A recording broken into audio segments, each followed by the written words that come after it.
ఓం నమః శివాయ. ఓం నమో నారాయణాయ. కర్మ నివారణ నరదృష్టి నివారణ తులాభార కాల భైరవాయ నమో నమః. ఓం దిగంబరాయ విద్మహే గజవాహనాయ ధీమహి తన్నో కపాలకాల భైరవ ప్రచోదయాతు. ఇంద్రాణి శక్తి దేవ్యై నమోస్తుతే. హరి ఓం. మా ఛానల్కి స్వాగతం. చూస్తున్న వీక్షకులకు ప్రేక్షకులకు ప్రియ కాల భైరవ భగవద్బంధువులకి స్వాగతం పలుకుతూ మమ్మల్ని ఎంతగానో ఆదరిస్తూ ఉండబడినటువంటి ప్రియ సోదర సోదరీమణులకు, సనాతన ధర్మ సంరక్షకులకు, జ్యోతిష్య అభిమానులకు గురువుల యొక్క ఆశీస్సులు అందరిపైన ఉండాలని, అందరికీ శ్రీ కపాల కాళ భైరవ స్వామి ఆశీర్వాదాల చేత అందరూ నిండు నూరేళ్ల ఆయురారోగ్యాల చేత విద్యార్థులకు విద్య, ఉద్యోగస్తులకు వ్యాపారస్తులకు వ్యాపార ఆకర్షణ, ధనాకర్షణ కలిగి ఎవరికి ఎలాంటి కష్టాలు లేకుండా ఐశ్వర్యాన్ని, ఆనందాన్ని, కష్టపడే తత్వాన్ని ప్రసాదించాలని కాళభైరవ స్వామిని కోరుకుందాం.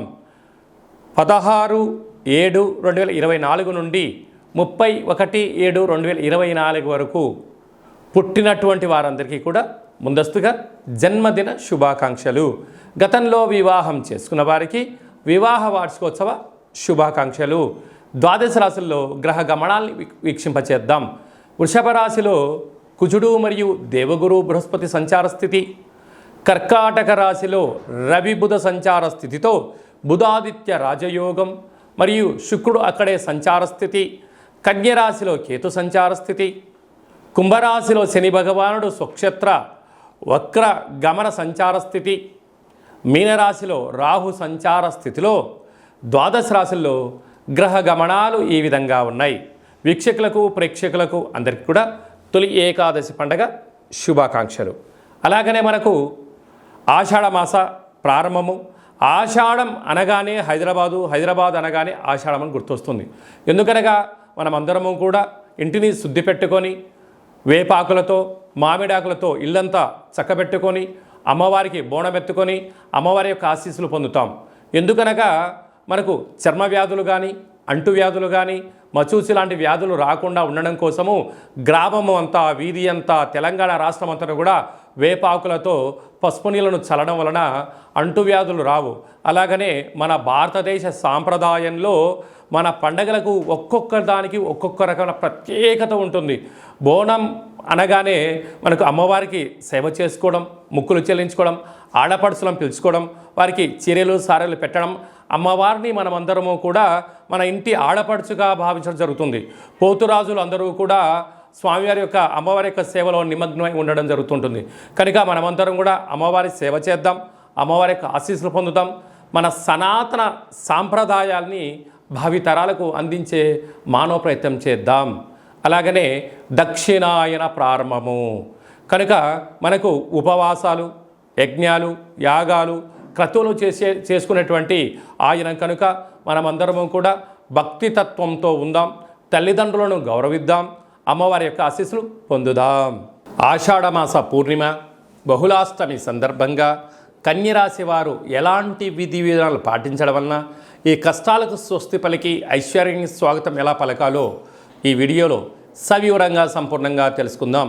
కన్యరాశిలో ఏ నక్షత్రాలు వస్తాయనగా ఉత్తరా నక్షత్రంలోని 2, 3, 4 పాదాలు, హస్తా నక్షత్రంలోని 4 పాదాలు, చిత్తా నక్షత్రంలో 1, 2 పాదములు కలిపితే కన్యరాశి అవడం జరుగుతుంది.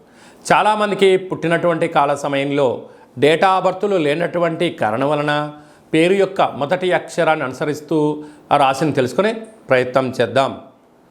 టో, పా, పీ, పు, ష, అణ, ఠ, పే, పో అక్షరాల వారందరూ కూడా కన్యరాశి జాతకులే.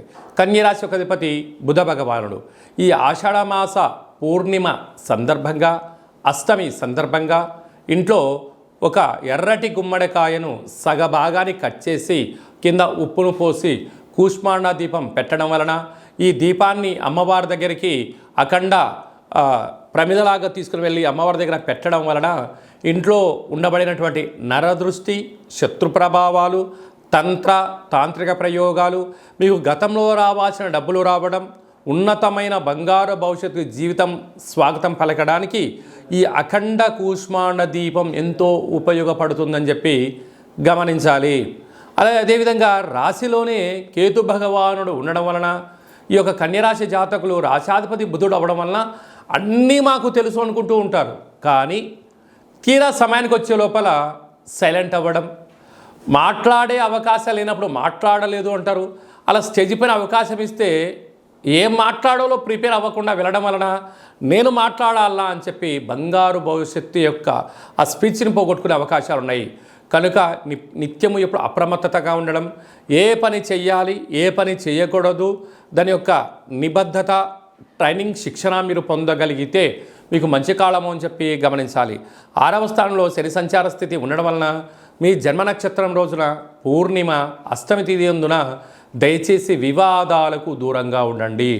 గొడవలు పడొద్దు, అప్పులు ఇవ్వద్దు, అప్పులు తెచ్చుకోవద్దు, గొప్పలకు వెళ్ళి మీ స్థిరచరాస్తులను తాకట్టు పెట్టడమని మధ్యవర్తిత్వ కార్యక్రమం చేశారా సర్వము కోల్పోయే పరిస్థితి చాలా అధికంగా ఉంది.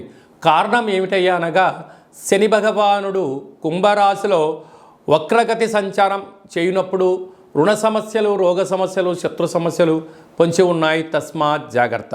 7వ స్థానంలో రాహు సంచార స్థితి ఉండడం వలన ప్రేమికుల మధ్య అన్యోన్యత, అన్నదమ్ములతో ఆప్యాయత, మానవ సంబంధాన్ని మానవ సంబంధంగానే చూడండి, ఆర్థిక సంబంధాలుగా మీరు పెట్టుకోవద్దు.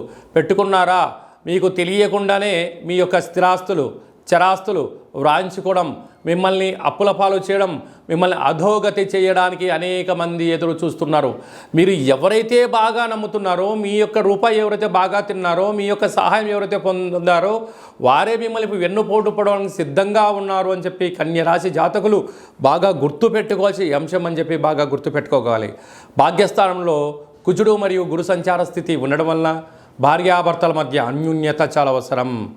పెట్టుబడిదారులకు కానీ జాయింట్ వ్యాపారాలు చేసేటువంటి వారందరికీ కూడా ఓపిక చాలా అవసరం. ఈ ఓపిక నమ్మకం రెండూ లేకపోతే ఏకో నారాయణ మీరు ఒంటరి వారు అవుతారు. మీరు ఎవరిని నమ్మనప్పుడు ఎవరు మిమ్మల్ని ఎందుకు నమ్మాలి? మీరు ఒకటి క్వశ్చన్ మార్క్ వేసుకోండి మీ యొక్క జీవితంలో. కనుక నమ్మకమే జీవితం. వీలైనంత వరకు ఆ నమ్మకం అనేది భార్యాభర్తల మధ్య ఉండి తీరాలి. ఎవరికి వారే యమునా తీరయ్యారా మీ పిల్లలు రాబోయే కాలంలో ఇబ్బందికి గురవుతారు అని చెప్పి కన్యరాశి జాతకులు బాగా గుర్తుపెట్టుకోవాలి. అద్భుతమైన యోగం ఏమిటయ్యా అనగా లాభస్థానంలో రవి బుధుడు బుధాదిత్య రాజయోగం కారణం చేత గతంలో ఇచ్చిన డబ్బులు రావడం, ప్రభుత్వ ఉద్యోగం ప్రయత్నం చేస్తే విజయం మీ సొంతం అవడం, ఉద్యోగంలో ఉండబడిన వారు ప్రయత్నం చేసినట్లయితే ప్రమోషన్స్ రావడం జరుగుతుందని చెప్పి గమనించాలి. అక్కడే శుక్రుడు కూడా కలిసి ఉన్నాడు. నూతనమైన వాహనాలు, బంగారు ఆభరణాలు, వస్తువులు, విలాసవంతమైన జీవితానికి స్వాగతం పలికే అవకాశాలు చాలా అధికంగా ఉన్నాయి. కాకపోతే ప్రతి విషయాన్ని కూడా క్షుణ్ణంగా పరిశీలించండి. అంటే ఈ యొక్క జాతకము అందరికీ వర్తిస్తుంది అనుకోవచ్చు. ప్రయత్నం మానవుని యొక్క లక్షణం. అంటే నాకు 90 ఏళ్ళ వయసు ఉందండి, మీరు చెప్పిన వీడియోలో నాకేమీ జరగట్లేదు అంటే ప్రతిదానికి వయస్సు, సమయం, కార్యాచరణ, పెట్టుబడులు, అదృష్టము, నీ యొక్క జీవన విధానము, నువ్వు ఉండబడిన స్థలాన్ని బట్టి నీ యొక్క అదృష్టం కలుగుతుంది అని చెప్పి గమనించాలి. అలాగే మీకు అబ్బాయి కానీ అమ్మాయి కానీ పుట్టినట్లయితే పేరు యొక్క మొదటి అక్షరం ఏం పెట్టుకోగలగాలి? పుట్టినటువంటి రోజున తిథి, నక్షత్రము, వారాన్ని బట్టి ఆధ్యాత్మికమైన నామాలు పెట్టుకోవాలి. మంచి భవిష్యత్తు ఉండాలి అనుకుంటున్న వారందరికీ ఈ కింద నెంబర్ సంప్రదించినట్లయితే వాళ్ళ పేర్లను తెలియజేయడం జరుగుతుంటుంది.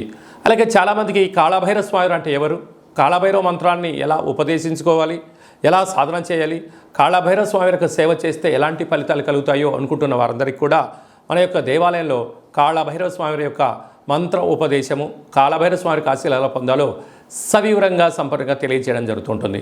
కనుక మన వ్యక్తిగత జాతకం తెలుసుకోవాలనుకుంటున్నట్లయితే ఈ కింద నెంబర్ సంప్రదించి అపాయింట్మెంట్ తీసుకొని సంప్రదించగలరు. అందరికీ కాళభైరవ స్వామి ఆశీస్సులు ఉండాలని కోరుకుంటూ ఆశీర్వచనం. ఓం